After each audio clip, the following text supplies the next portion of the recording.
Bah, ce soir, ça ressemblerait déjà plus à quelque chose.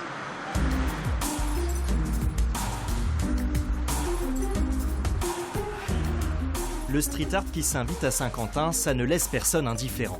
Mougli démarre tout juste son œuvre, mais déjà, un chat pointe le bout de son nez. Crayoise d'origine, elle a opté pour cette vieille porte de garage. Son truc à elle, c'est de travailler avec la matière. Je travaille déjà beaucoup sur de la récupération, des trucs de déchetterie, des vieilles planches, des morceaux d'armoire. Et là, toute la matière qu'il y a à l'intérieur du chat, par exemple, ça va rester tel quel. Auster est lui nettement plus avancé. Deuxième édition de Ceci n'est pas un tag et deuxième participation pour le Lillois.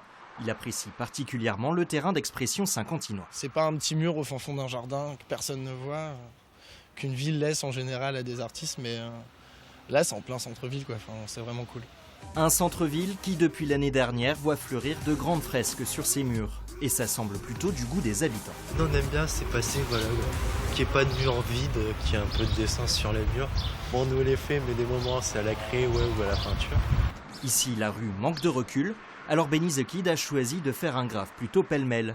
Une stratégie aussi pour que les curieux s'intéressent à son travail de plus près. Bon, en général, c'est des retours positifs, quoi. Ils sont ravis qu'on égaye un peu la ville, donc... L'objectif accompli, du coup. Ouais, voilà, c'est ça, remettre un peu de gaieté dans la ville et puis aussi faire découvrir notre art qui est toujours un peu négligé, le street art. Donc voilà, ça permet d'amener ça aux gens.